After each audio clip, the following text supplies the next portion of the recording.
जैसा कि हम सभी जानते हैं कि त्रेता युग में भगवान विष्णु प्रभु श्री राम के रूप में जन्म लिए थे और उस जन्म में महाबली हनुमान उनके सेवक थे। ऐसा माना जाता है कि राम भक्त श्री हनुमान चिरंजीवी हैं और पृथ्वी के अंत तक वह यहाँ मौजूद रहेंगे। परंतु दर्शकों, आज मैं आपको श्री राम और उनके भक्त हनुमान की कथा की जगह भगवान श्री कृष्ण और महाबली हनुमान जी की एक ऐसी कथा के बारे में बताने जा रहा हूँ जिसके बारे में कम ही लोग जानते हैं। इस वीडियो में मैं आपको बताऊंगा कि आखिर हनुमान जी और श्री कृष्ण के अस्त्र सुदर्शन चक्र के बीच किस बात को लेकर युद्ध हुआ था और उसका परिणाम क्या हुआ।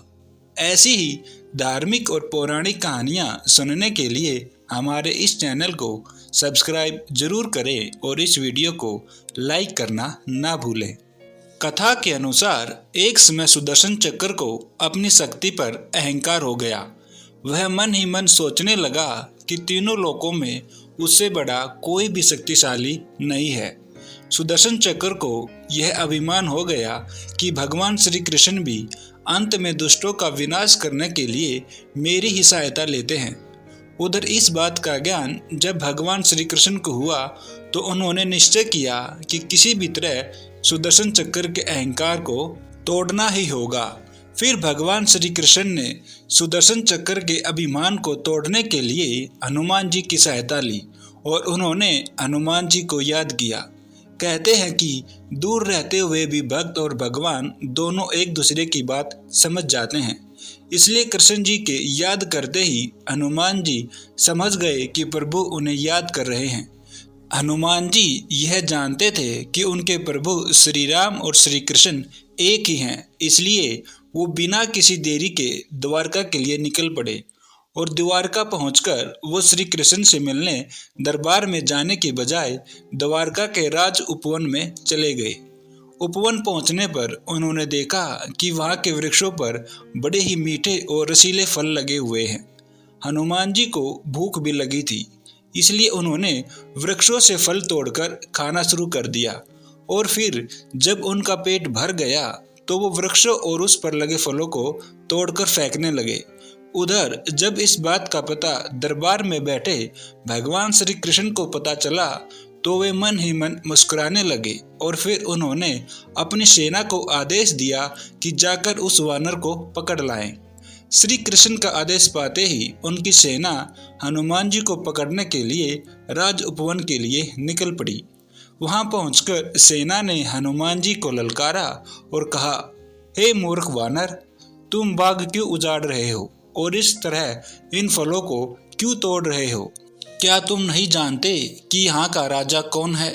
अगर नहीं जानते तो मैं तुम्हें बता दूं, यहाँ के राजा श्री कृष्ण हैं और वो तुम्हें दरबार में बुला रहे हैं। सेना नायक की बातें सुनकर महाबली हनुमान ने क्रोध होने का ढोंग करते हुए कहा कि कौन कृष्ण? मैं किसी कृष्ण को नहीं जानता। मैं तो प्रभु श्री राम का सेवक हूँ। इसलिए जाओ और अपने राजा कृष्ण को कह दो कि मैं नहीं आऊँगा। यह सुन सेना नायक क्रोधित हो उठा और हनुमान जी से बोला, अगर तुम अपने आप मेरे साथ नहीं चलोगे तो मैं तुम्हें जबरदस्ती पकड़कर ले जाऊंगा। फिर जैसे ही श्री कृष्ण की सेना हनुमान जी को पकड़ने के लिए आगे बढ़ी, वैसे ही हनुमान जी ने सारी सेना को पूंछ में लपेटकर राजमहल में फेंक दिया। यह देख सेनापति वहां से भाग गया और श्री कृष्ण को दरबार में आकर बताया कि वह कोई साधारण वानर नहीं है। फिर उसने श्री कृष्ण को सारी बातें बताई। उसके बाद श्री कृष्ण ने अपने सेनापति से कहा कि आप उस वानर को जाकर कहिए कि श्री राम आपको बुला रहे हैं। यह सुन सेना नायक वहां से हनुमान जी के पास चला गया। इधर श्री कृष्ण ने सुदर्शन चक्र को आदेश दिया कि तुम्हें द्वार की रखवाली करनी है और इस बात का भी ध्यान रखना है कि कोई भी बिना अनुमति के अंदर ना आ पाए। अगर कोई बिना आज्ञा के अंदर आने का प्रयास करे तो उसका वध कर देना। यह सुन सुदर्शन चक्र द्वार की रखवाली करने लगा। चूंकि श्री कृष्ण ये समझते थे कि श्री राम का संदेश सुनकर हनुमान जी एक पल भी रुक नहीं सकते हैं। उधर सेनानायक ने जब हनुमान जी से कहा कि श्री राम तुम्हें बुला रहे हैं, तो हनुमान जी बिना देर किए दरबार के लिए निकल पड़े। और जब दरबार के द्वार पर पहुंचे तो सुदर्शन चक्र ने उन्हें रोकते हुए कहा कि मेरी अनुमति के बगैर तुम अंदर नहीं जा सकते।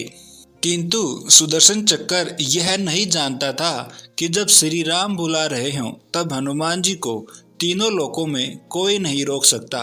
सुदर्शन की बात सुनकर हनुमान जी ने सुदर्शन से अपना रास्ता छोड़ने के लिए कहा, लेकिन सुदर्शन ने हनुमान जी को युद्ध के लिए ललकारा और फिर दोनों में भयंकर युद्ध होने लगा।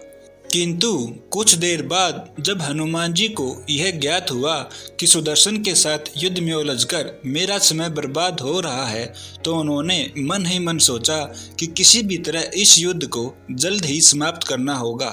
उसके बाद उन्होंने सुदर्शन को पकड़कर अपने मुंह में रख लिया और फिर वो अंदर दरबार में पहुंच गए। दरबार में पहुंचकर हनुमान जी सबसे पहले श्री कृष्ण के चरणों में नतमस्तक हो गए। यह देख श्री कृष्ण जी ने हनुमान जी को गले से लगा लिया और फिर उनसे पूछा, हनुमान तुम अंदर कैसे आए? क्या किसी ने तुम्हें रोका नहीं?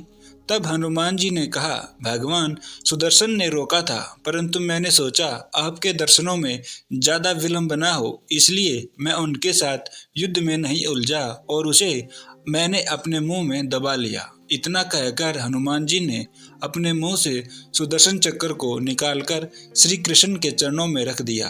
यह देख सुदर्शन चक्र का सर शर्म से झुक गया और इस तरह अब उसका घमंड भी चूर हो चुका था। तो दोस्तों, यह थी कहानी जब हनुमान जी ने भगवान श्री कृष्ण के सुदर्शन चक्र का घमंड तोड़ा था।